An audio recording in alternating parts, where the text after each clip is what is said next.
এই দুষ্টু, হাত দিতেছো কেন? প্লিজ এমন করো না সোনা। আমি দিব, তুমি বলার কে? আমি কে তাই তো? আমি তোমার বউ, আর তুমি বারবার এরকম করে উল্টাপাল্টা কাজ করো কেন? হ্যাঁ, ওই বউকে তো ভালোবাসা দেওয়ার জন্য এরকম করতেছি, তাহলে আমাকে আটকাইতেছো কেন? প্লিজ আমাকে আটকে দিও না, আজকে আমি কিছুতেই নিজেকে আটকে রাখতে পারবো না। তাই বলে এমন করবে? তাহলে আমার নিজেকে অনেক বেশি পাগল পাগল মনে হয়। তুমি আমাকে উত্তেজিত করে দাও কেন এত বেশি? কারণ তুমি আমাকে বারবার বাধা দাও, তাই আমি তোমাকে দূরে রাখতে পারবো না। তোমার ভালোবাসাটা আমার চাই আজকে। আমি চাইলেই তোমাকে আটকে দিতে পারি না, তুমি জোর করেই এমন করো। আমার অস্বস্তি লাগছে। প্লিজ, তুমি দেখতেছো তো আমি এখন রুমে নেই, কিচেনে আছি, কাজ করতেছি। তাহলে তুমি এরকম কেন করতেছো সোনা? তুমি যেখানেই থাকো আমাকে আদর করতে দাও। আমি সারাদিন অফিসে আসছিলাম, এখন বাসায় আসছি, তুমি যদি এমন করে আমাকে দূরে সরিয়ে দাও তাহলে আমার খারাপ লাগবে না বলো? প্লিজ আমাকে দূরে সরিয়ে দিও না। এখন না সোনা, তুমি রুমে যাও প্লিজ। এখন দুষ্টুমি করো না, তাহলে রান্নাটা নষ্ট হয়ে যাবে। আর এখানে যদি কেউ আমাদের দেখে ফেলে তাহলে কিন্তু ভুল বুঝবে। প্লিজ তুমি এখানে এসব করো না। আর আমি কি তোমাকে কম ভালোবাসি বলো? তুমি যখন চাও তখনই আমি তোমার কাছে আসি, তাহলে তুমি একটু কেন বুঝতে চাও না? একটু বোঝার চেষ্টা করে এরকম পাগলামি যখন তখন করতে নেই। বউকে ভালোবাসতে গেলে শুক্রবার শনিবার দেখতে হয় না। সোনা, তুমি প্লিজ চুপ করে থাকো।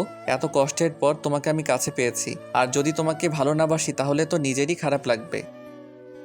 আর তুমি এখন আমাকে আটকে দিতে চাইতেছো? যখনই তোমার কাছে আসি তখনই তুমি আমাকে আটকে দাও। আরে বাবা, রান্নাঘরে এইসব করলে কি হয় বলো? যদি এখানে উল্টাপাল্টা কিছু হয়ে যায়, ওই জন্য বলতেছি। এইসবে হাত দিও না প্লিজ, হাতটা সরিয়ে নাও সোনা। তুমি যতই বলো আমি নিজেকে আটকে রাখতে পারবো না। আমার ভেতর অনেক বেশি অত্যাচার কাজ করতেছে, তোমাকে আমি বোঝাতেই পারতেছি না। আমি কালকে থেকে তোমাকে কত বেশি বেশি নিজের কাছে পেতে চাইতেছি। এই ফাজিল, কালকে কি তোমাকে আদর দেয়নি? না, অল্প দিয়েছো, কিন্তু যখন বলতেছিলে তোমার খারাপ লাগতেছে, তোমার ঘুম পাচ্ছে, তখন তো তোমাকে বুকে নিয়ে ঘুমিয়ে পড়েছিলাম। তাহলে তুমি এখন দিবে না কেন? নাকি তোমার ভালো লাগে না বলো? বাবু, তুমি কেন বুঝতে চাও না? তুমি আমার কাছে এসে যখন এরকম করতে শুরু করো, তোমাকে বোঝাতে পারি না। এইসব করলে আমি নিজেকে আটকে রাখতে পারি না।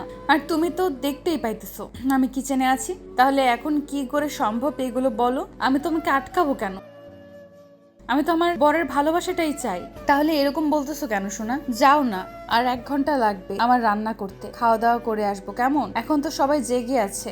এমন কিছু যদি হয় সবাই তো সবটা বুঝে যাবে।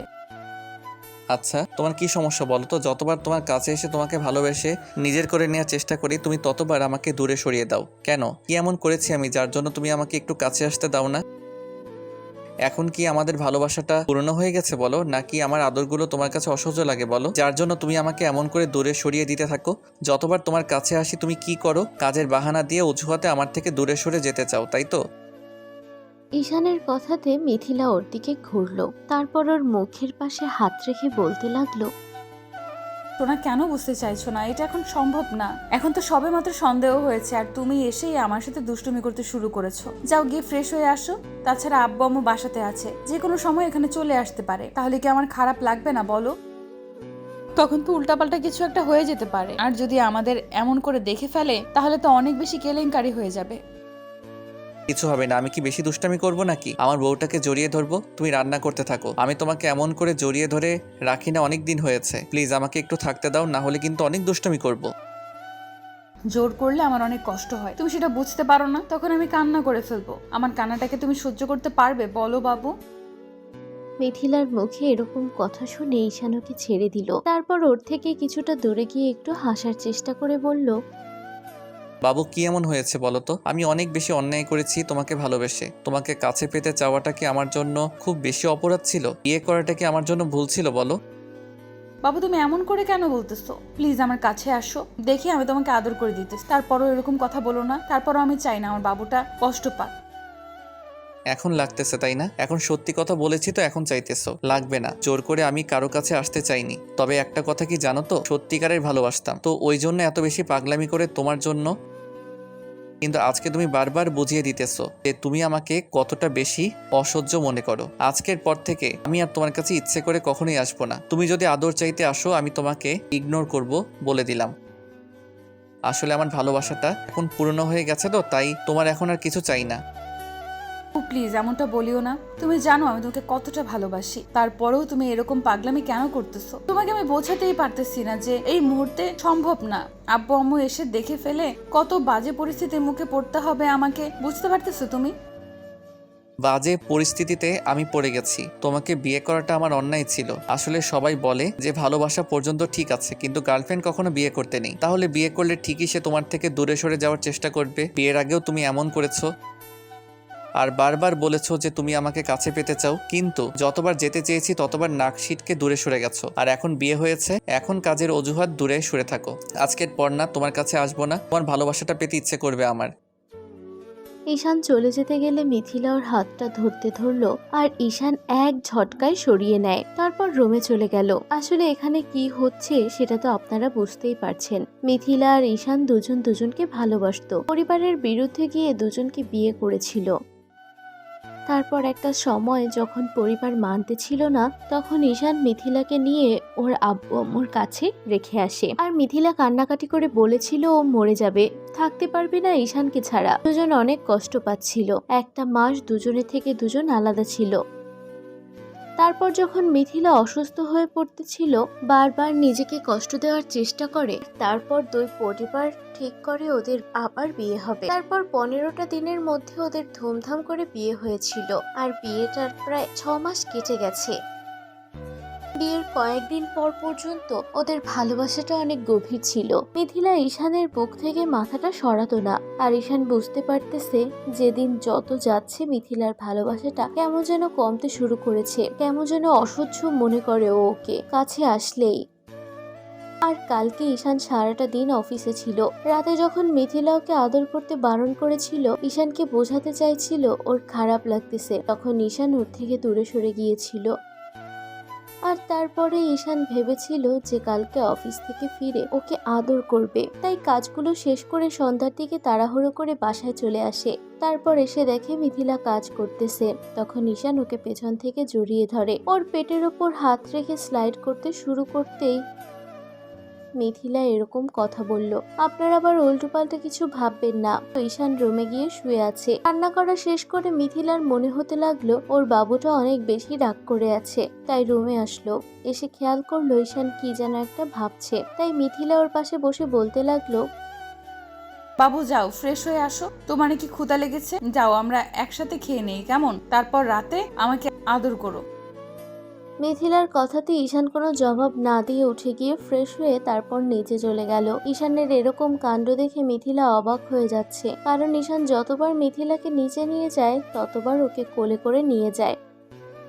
তো আব্বু আম্মুর সামনে সেটা করতে পারে না, অন্তত সিঁড়ি অবধি তো নিয়ে যাবেই, কিন্তু আজকে সেটা করলো না। তাই মিথিলাকেও দিকে তাকিয়ে রইল। তারপর ভাবলো তখনকার ঘটনার জন্য ঈশান একটু রাগ করে আছে, তাই ও নিচে চলে আসলো। তারপরে ঈশান যখন নিচে এসে খাবার টেবিলে বসলো, তখন মিথিলা এসে ওকে খাবার বেড়ে দিতে লাগলো। আর ঈশান খেয়ে তারপর রুমে চলে আসলো। মিথিলার জন্য অপেক্ষা করলো না। মিথিলা কোনো রকমে খেয়ে রুমে এসে দেখে ঈশান বেলকনিতে দাঁড়িয়ে আছে। কি হলো, এরকম করে আটকে দিছো কেন? ঘুম পাইতেছে, আমার অনেক ক্লান্ত লাগতেছে। ক্লান্ত লাগতেছে মানে? তুমি না তখন এসে বলতেছিলে তোমার।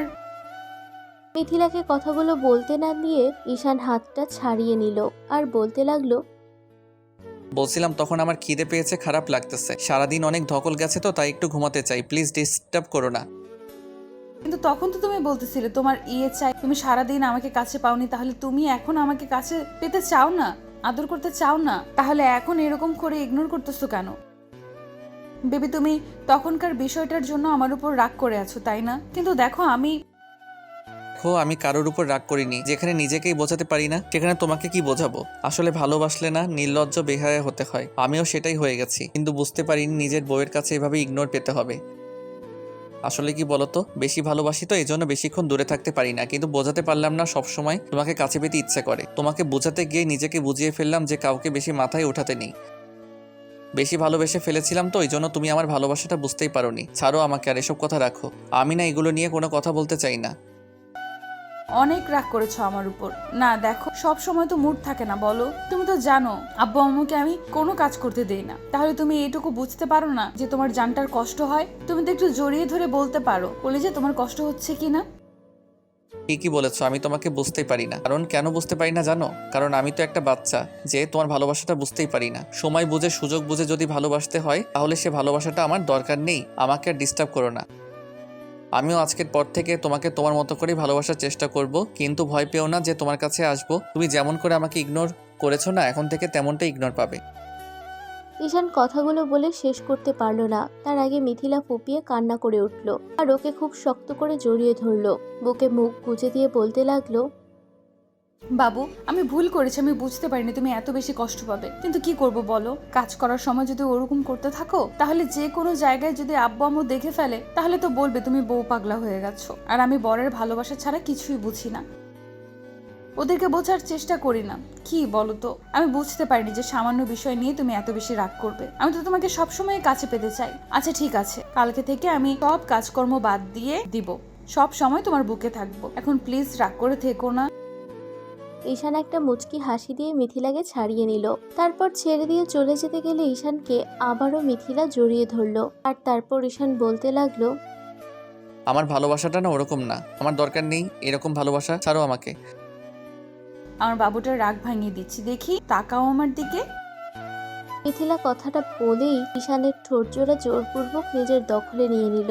ঈশান যখন রেসপন্স করতেছিল না তখন মিথিলা উঠে যেতেই ঈশান ওকে নিজের কাছে টেনে নিল। তারপর হুটহাট করে ওকে কোলে তুলে নিল।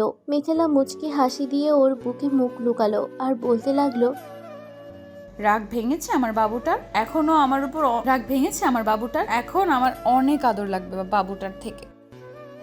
রাগ তো ভেঙেছে, কিন্তু তুমি মন থেকে বলতেছো অসহ্য মনে হবে না আমার স্পর্শগুলো? ঈশানের কথাতে মিথিলা ভ্যা ভ্যা করে কান্না করে দিল। সাথে সাথে ও বলতে লাগলো, ঠিক আছে বাবা, আর বলবো না, এবার চুপ থাকো, আমি তোমাকে আদর করে দিচ্ছি। এই যে আপনারা এখন এখানে দাঁড়িয়ে থাকবেন না, অনেক রাগ অভিমান করেছি, এখন এখান থেকে যান। তারপর উল্টাপাল্টা কিছু করলে আপনারাই আমাদের বাজে বলবেন। আমাদের দেয়া গল্পটি যদি আপনাদের ভালো লেগে থাকে তাহলে একটি লাইক করুন। আরও নতুন নতুন গল্প পেতে চ্যানেলটি সাবস্ক্রাইব করে বন্ধু হয়ে আমাদের পাশে থাকুন। ধন্যবাদ সবাইকে।